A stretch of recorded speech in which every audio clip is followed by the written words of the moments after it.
Well, it's Friday. It is time for another episode of the About Mansfield Consumer Advice Series. I appreciate you being here today. Today, as we do every Friday, we present another 10-minute nugget of information. So if you're thinking about taking a coffee break, we'll tell you when it's time to go back to work because it's 10 minutes. So in the studio today, as we do every Friday, we bring in our financial philosopher. That would be Phillip Washington Jr., CIO of Stonehill Wealth Management and the executive producer of the podcast Wealth Building Made Simple. Say hello to the Mansfieldites. How's it going, Mansfieldites? And thank you, Steve, for using my new title that you helped me clarify. And or I guess they could be Mansfieldians. Yeah, either one. Whatever floats your boat, whatever makes you feel most politically correct. Yeah, as Sheryl Crow said, if it makes you happy. So, executive producer, your new title. Pretty much. I'm just going to stop going by chief investment officer, and I'm executive producer, Phillip Washington. Right? That sounds cooler. Phillip is here today. We're talking about the lost decades, and which can mean a myriad of things, but you're talking about financial lost decades.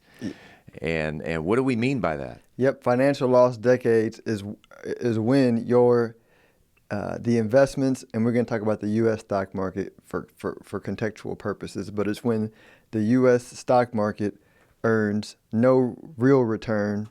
A real return is when you adjust it for inflation.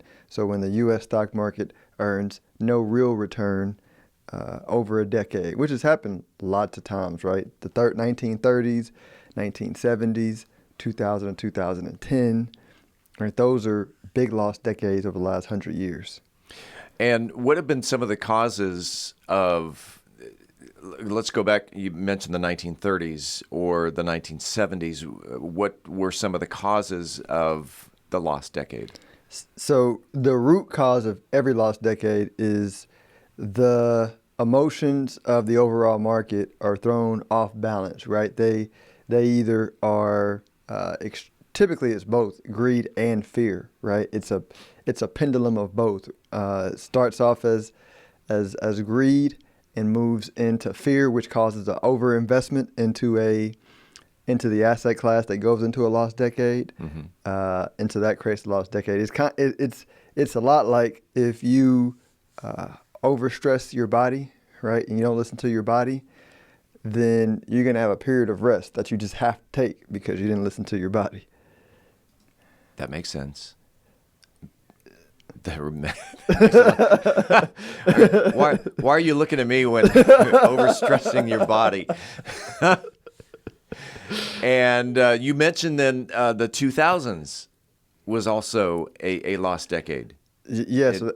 Let's get into that. Yeah, so that ended with, that was an interesting one because it began with a greed-induced tech boom and bust, but then it bled into another greed-induced investment into real estate in the U.S., which then led into a huge global financial system boom in a relatively short period of time. So you kind of had two periods of greed, and then which led to like a decade of the fear-induced kind of bubble that we're in that is popping. Right. And you mentioned on your podcast, of which you are the executive producer, Wealth Building Made Simple, you mentioned something about Web 1, Web 2, Web 3, the internet versus the mobile versus the next generation of web.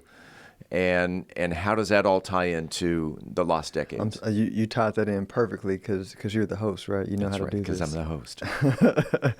But so a lot when I say this, some people go, "All right, Phillip, I get it, like doom and gloom." Because I also tell them like we're entering from 2020 to 2030. I believe it's going to be another lost decade when you adjust for inflation, real returns of the U.S. stock market over that period of time. So they say, well, how do I what's the positive? How do I make money? I was like, you make money the same way you make money every point in time, because you can choose to be a captured participant of what the market thinks, meaning like you just believe what the market believes and you invest with the market because that's quote unquote the smart thing to do. And then you believe the market is always right. And so how the market feels, you feel, right? And that's being trapped in the emotions of the market. And fine, but you'll get the results of the market if that's what you do. Or you can be an independent thinker and think on your own and think from a neutral standpoint, which a neutral standpoint to me is faith in the future, because faith in the future, or what we call evolution, is undefeated. And so faith in the future is saying, all right, one of the principles that never changes is the fact that new generations bring new economic ideas into the marketplace, and those new economic ideas grow up, and as they grow up, there's profits.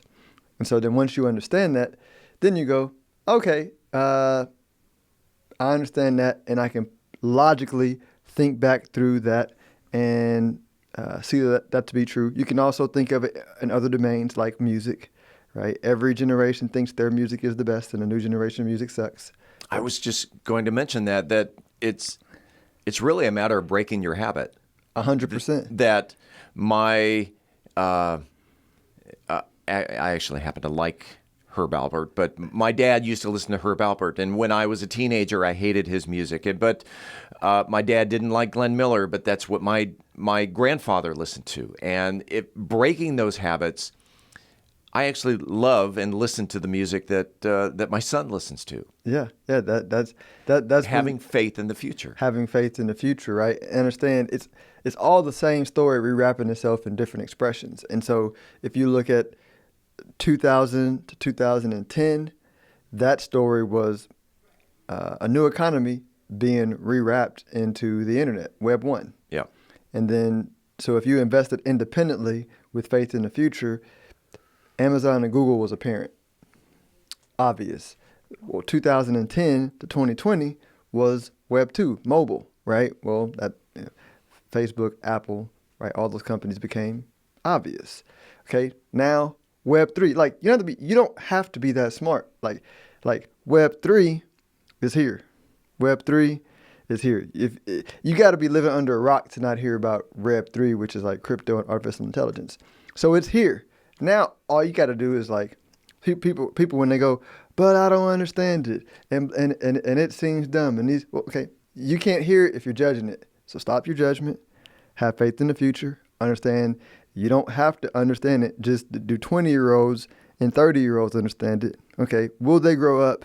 Yes. Okay. It's going to work. So you can participate or you cannot participate. But once you get to the level of faith in the future, then the understanding will come. But you got to quit judging it first, because you can't understand what you judge. That was another quotable, Steve. That was, man. That was a quotable. We're going to make a reel out of that. And people out there going, what's a reel?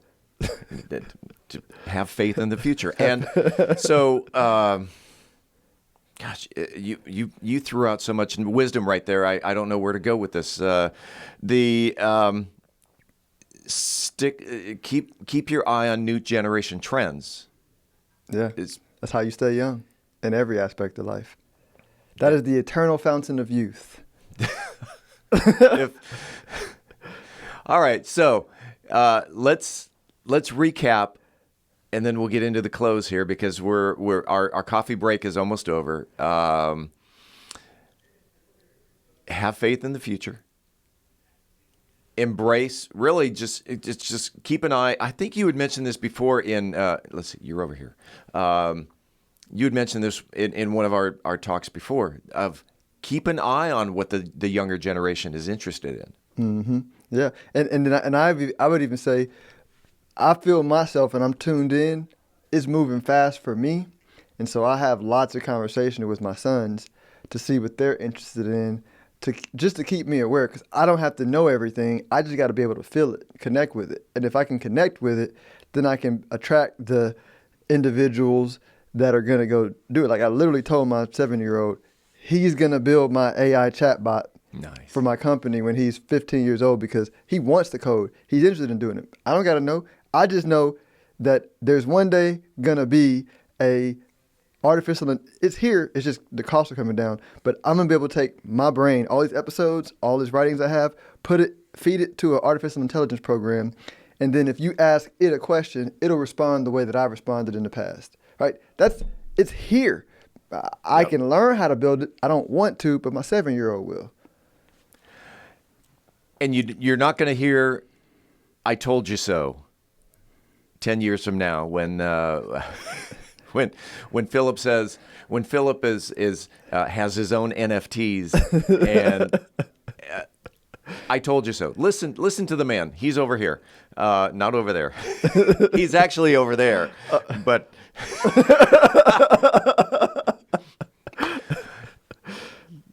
Have faith in the future. Have faith in the future. And so if someone wanted to reach out to Phillip Washington Jr. to find out more about having faith in the future, how can they reach out to you? Best way is stonehillwealthmanagement.com. That's stonehillwealthmanagement.com. And we have a new website coming out next week to sign up for our newsletter that's going to be pretty dope coming out.